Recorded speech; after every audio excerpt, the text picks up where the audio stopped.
Bismillahirrahmanirrahim. Para peserta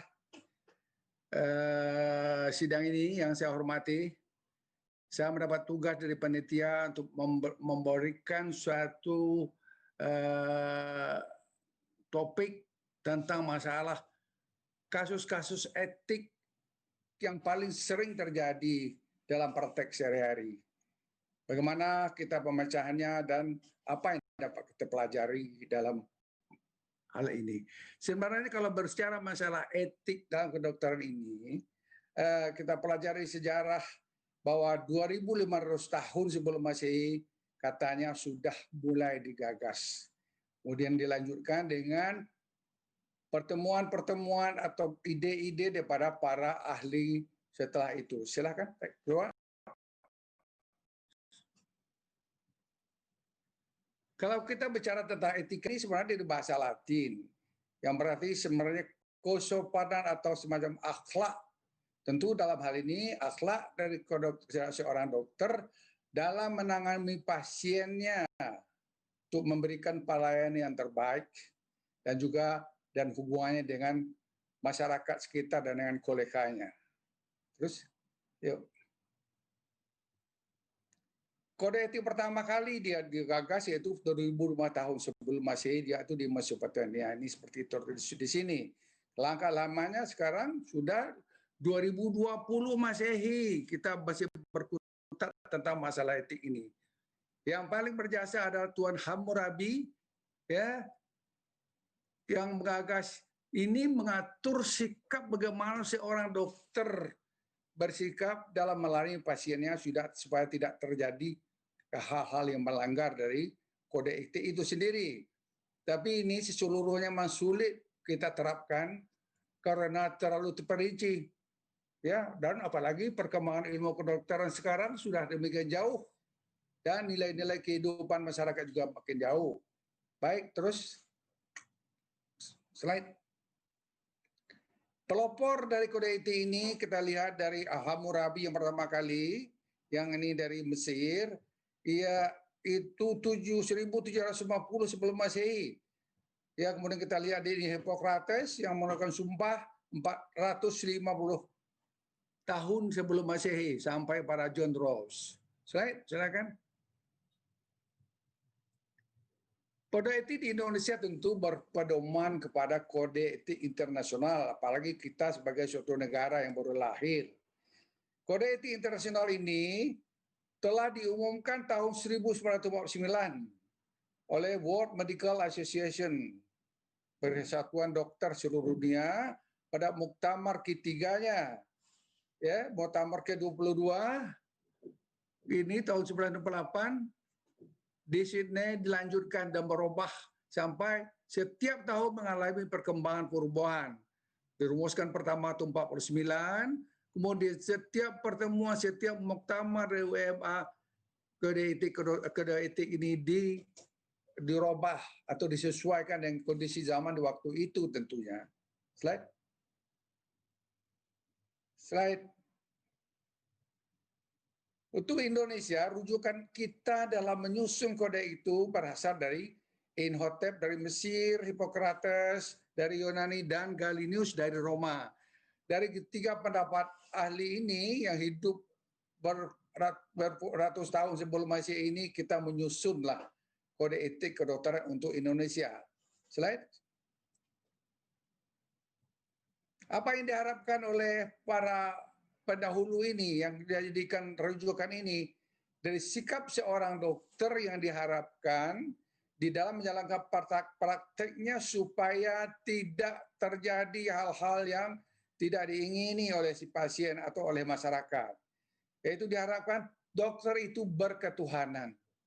Apapun agamanya tentu orang-orang berketuhanan ini tahu akan yang boleh, yang tidak boleh, tahu rambu-rambunya, yang dosa, yang pahala.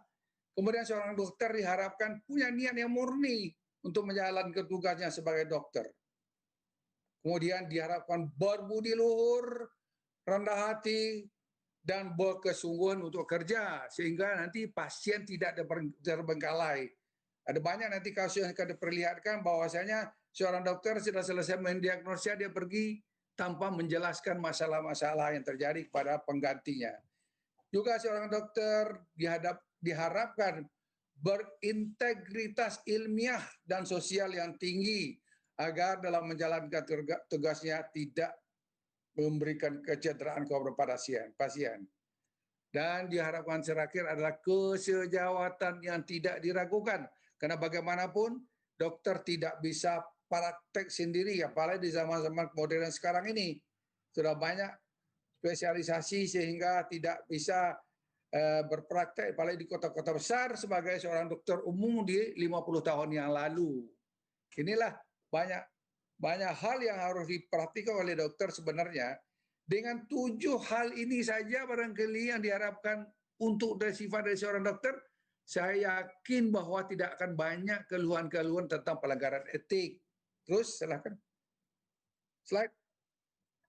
Ini riwayat kode etik kedokteran Kodeki, kode etik kedokteran Indonesia yang disusun tahun 1999, kemudian tahun 1968 berdasarkan kode etik internasional, ya. Pada Muktamar ID tahun 1993, Kodeki ini telah mengandung 17 pasal yang terdiri atas kewajiban dokter terhadap umum 6 pasal, kemudian terhadap guru 1 pasal, dokter terhadap pasien 5 pasal, terhadap diri sendiri dan terhadap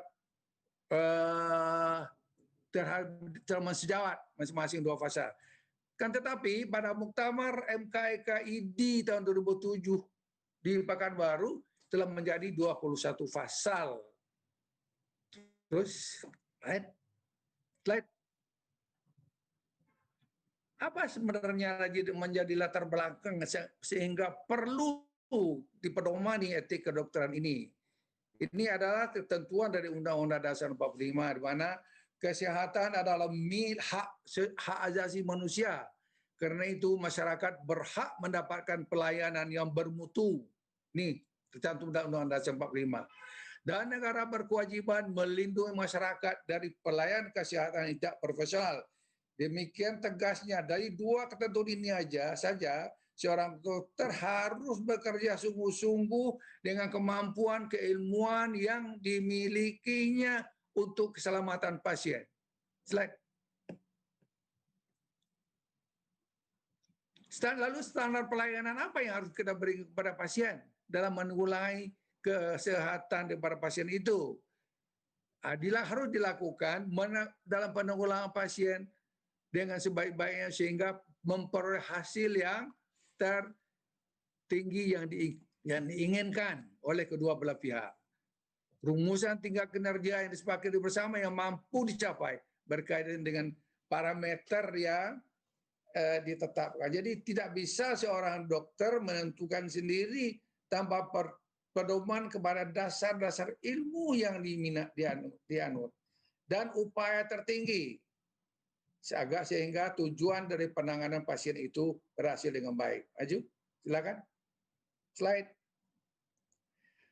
Kemudian setelah timbulnya gagasan untuk adanya suatu kode etik kedokteran Indonesia, kita juga sebagai negara yang merdeka yang harus berpedoman kepada kemajuan dari negara lain, ingat Hippocrates 450 tahun yang lalu telah menciptakan Hippocratic Oath, Sumpah Hippocrates. Ini juga diikuti oleh Indonesia, tentu tidak 450 tahun yang lalu kita belum bangun. Ini lafaz sumpah dokter tahun 2012 yang terakhir ini. Karena lafaz sumpah ini setiap muktamar dibicarakan dalam satu sesi khusus. Sehingga sesuai dengan kemajuan zaman, mana peradaban manusia mengalami perubahan-perubahan. Walaupun pada dasarnya tidak banyak berubah artinya. Masih tetap. Nomor 1, seorang dokter harus mengucapkan sumpah. Saya akan membaktikan hidup saya guna kepentingan kemanusiaan. Nah, ini yang nomor 3 yang erat hubungannya dengan kepentingan pasien. Saya akan memelihara dengan sekuat tenaga, martabat dan tradisi luhur profesi kedokteran. Jadi pedoman kita tetap pada pedoman yang sudah ada pada sebelum-sebelum kita yang ditentukan oleh organisasi PERID. Dan kemudian ini tak betul banyak, tapi sangat perlu di zaman-zaman sekarang.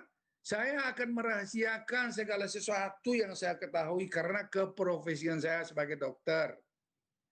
Dan saya tidak akan mungkin mempergunakan pengetahuan saya untuk sesuatu yang bertentangan dengan peri kemanusiaan sekalipun diancam. Di zaman modern sekarang, banyak hal-hal terjadi di mana seseorang yang katakanlah yang terancam hukuman mencari dokter untuk mendapatkan surat keterangan supaya hukumannya dibatalkan atau minimal dikurangi. Ini kalau seorang dokter tidak kita beri rambu-rambu yang seperti ini, tentu bisa melanggar ketentuan yang ada sehingga makin kacau lah keadaan hukum di Indonesia ini. Baik, slide.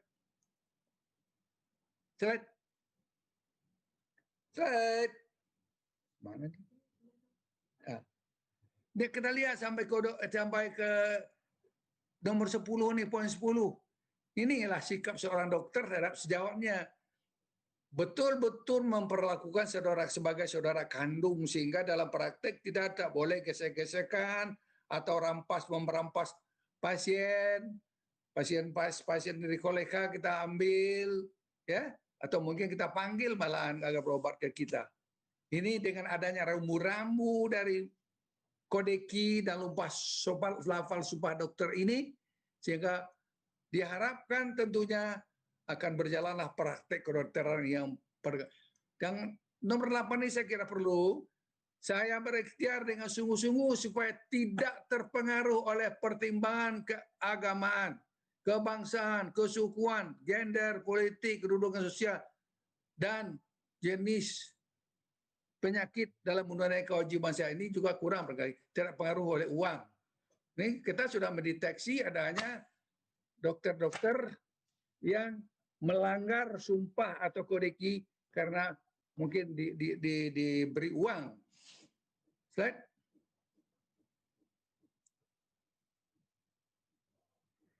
Ini saya akan lihatkan beberapa contoh kasus, ya, yang terjadi. Ini kasus ini terjadinya bukan di Indonesia, di Amerika. Amerika aja negara yang sudah maju sangat masih bisa keliru dalam menegakkan diagnosa dan terapi untuk infak miokard. Terus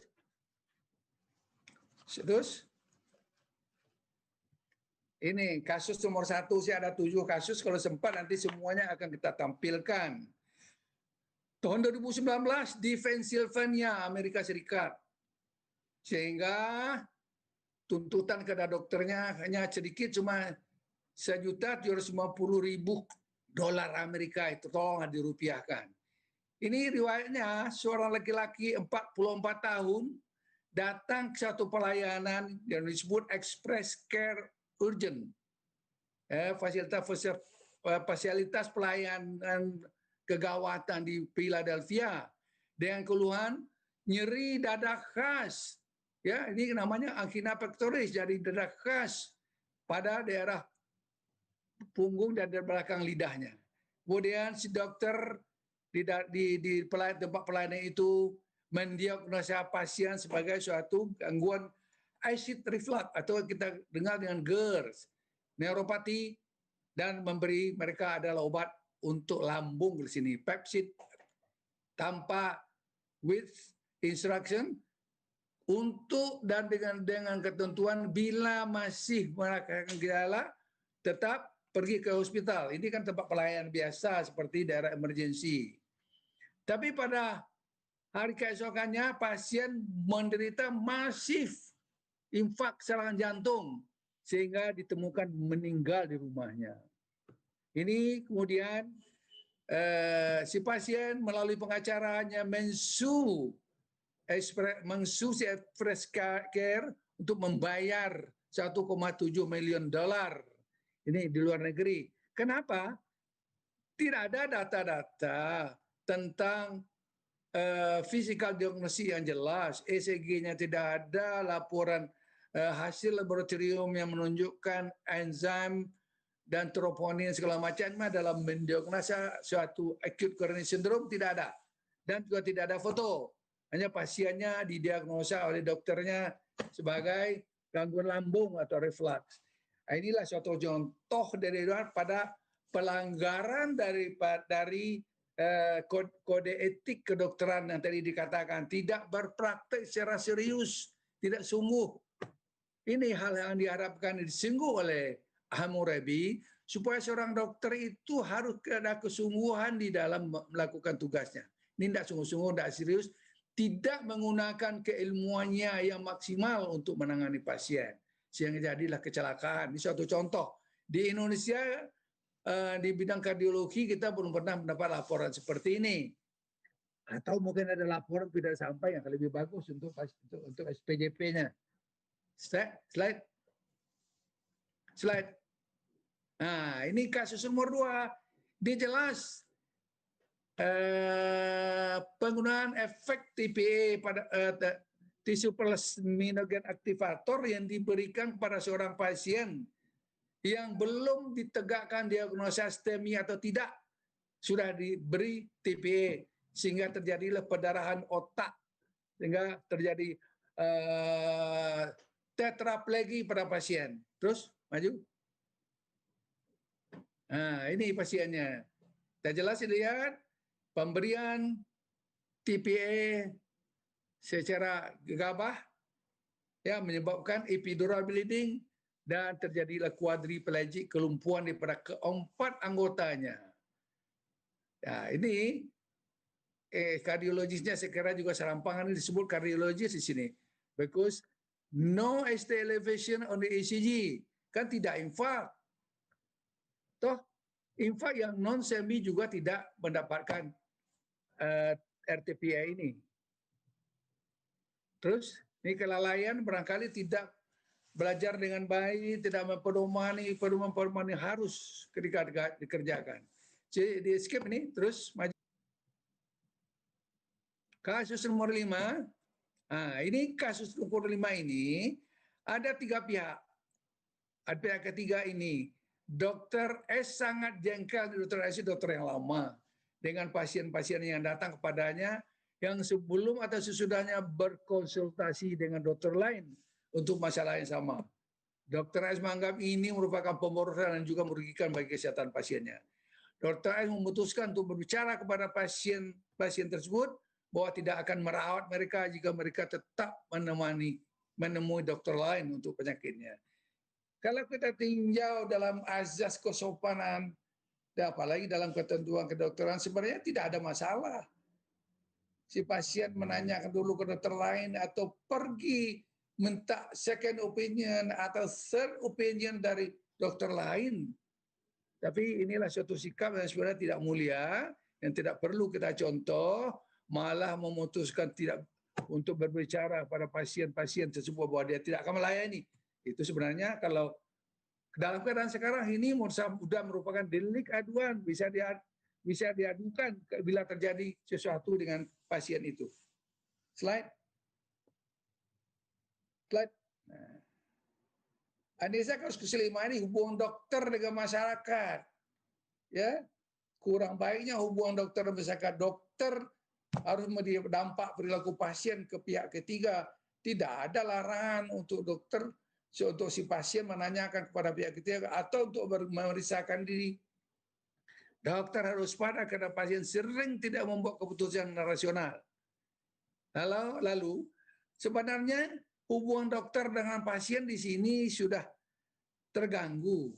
Karena sebenarnya dari awal, dari mulai timbulnya kode etik kedokteran, bahwa antara dokter dan pasien itu sudah terjalin suatu kepercayaan. Pasien menyerahkan nyawanya, hidupnya pada dokter yang akan merawatnya. Nah, ini apakah sikap dokter yang salah atau bagaimana sehingga terjadi hal-hal seperti ini, sehingga dia harus bertanya lagi, pergi lagi ke dokter yang lain. Maju terus.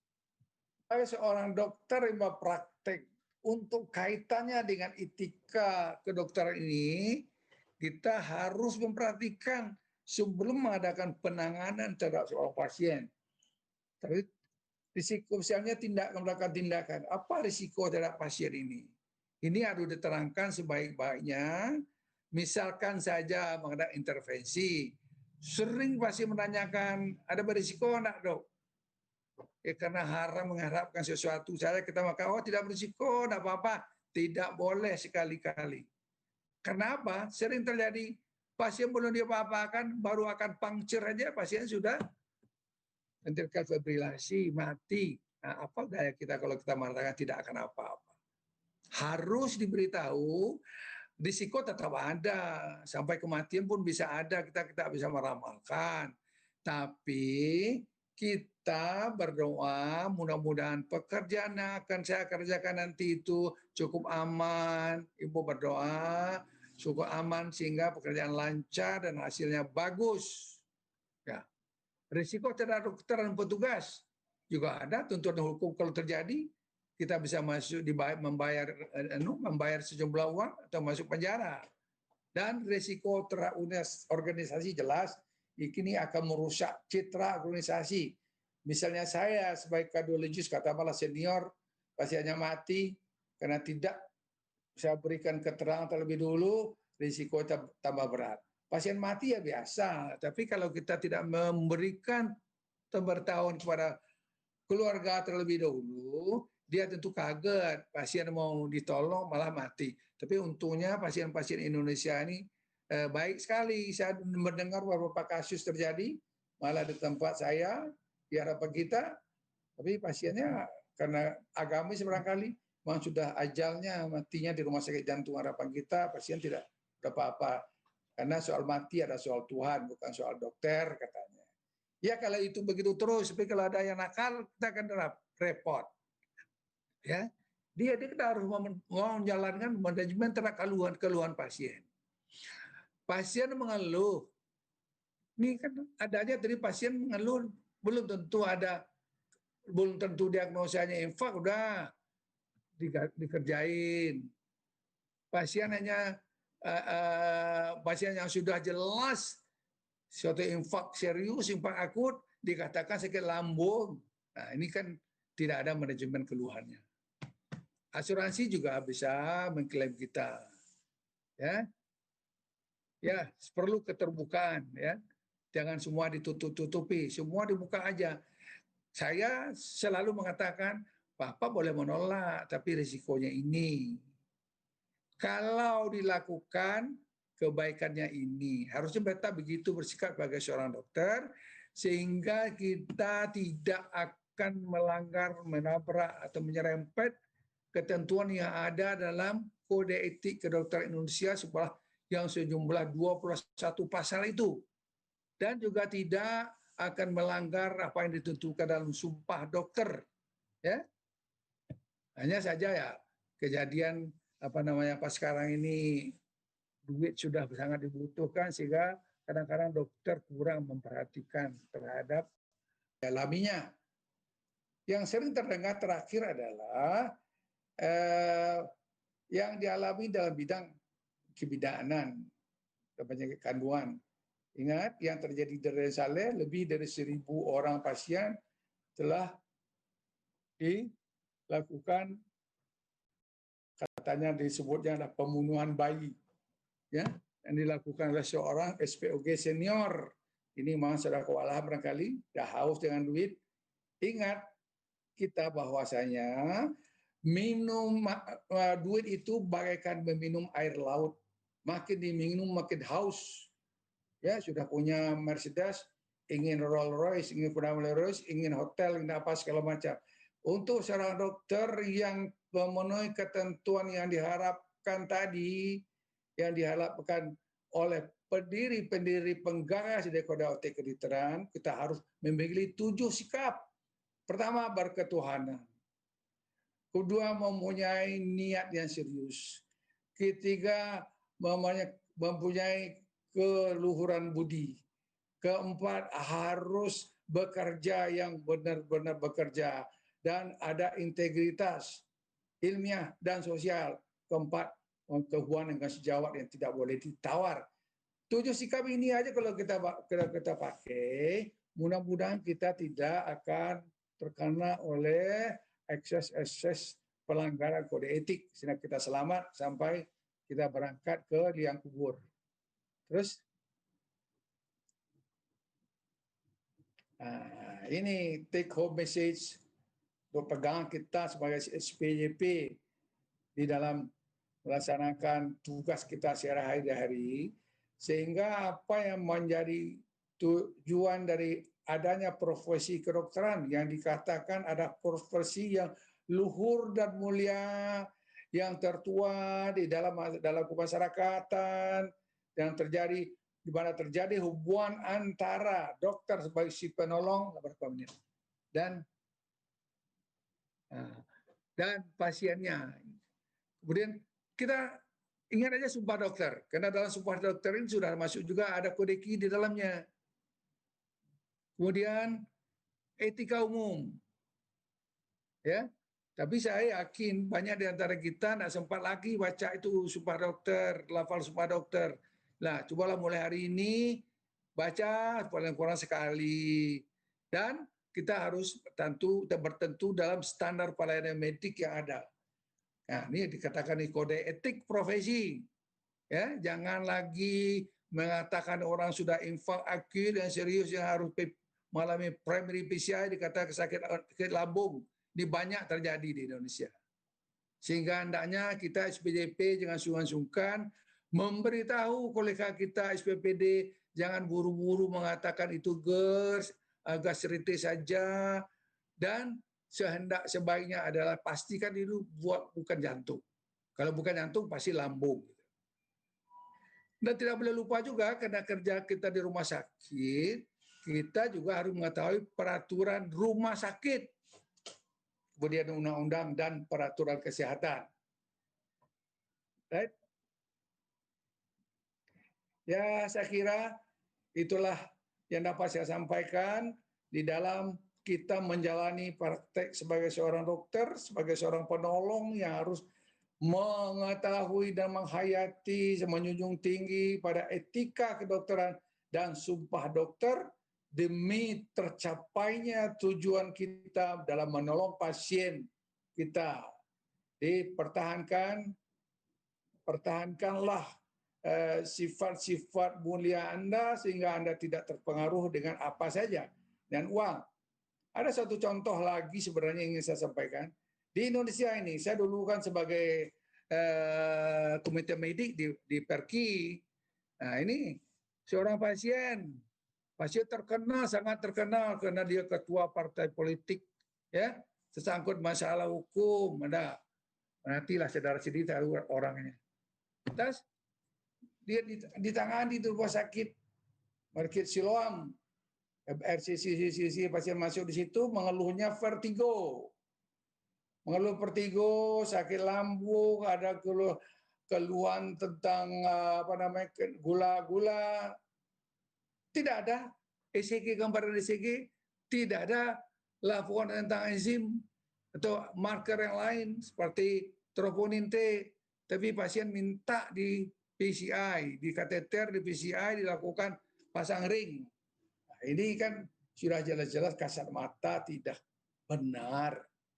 Dan ada lagi kasus lain juga terjadi di Perki. Seorang SPJP melakukan tindakan intervensi pada pasien yang tidak berindikasi itu diadakan intervensi. Pasien meminta supaya dia dipasang ring. Dipasanglah ring. Di LAD, LSEC, dan RCA oleh kolega kita. Dan banyak lagi kasus-kasus yang merupakan pengaduan dari BPJS tentang penyimpangan pelanggaran kode etik kedokteran oleh kolega-kolega kita. Semua ini karena kita di komite etik, kita hanya mendalami kemudian memberikan rekomendasi kepada Perki untuk katakanlah untuk yang mengadakan intervensi ini supaya pelatihan lagi, intervensi, kuliah lagi, ya, tindakan hukum saya kira dari semua kolega kita yang kami tangani tidak ada yang sampai ke polisi. Alhamdulillah, semoga untuk masa depan juga lebih baik. Ya, saya kira demikian saja. Terima kasih. Wassalamualaikum warahmatullahi wabarakatuh. Berapa di waktunya?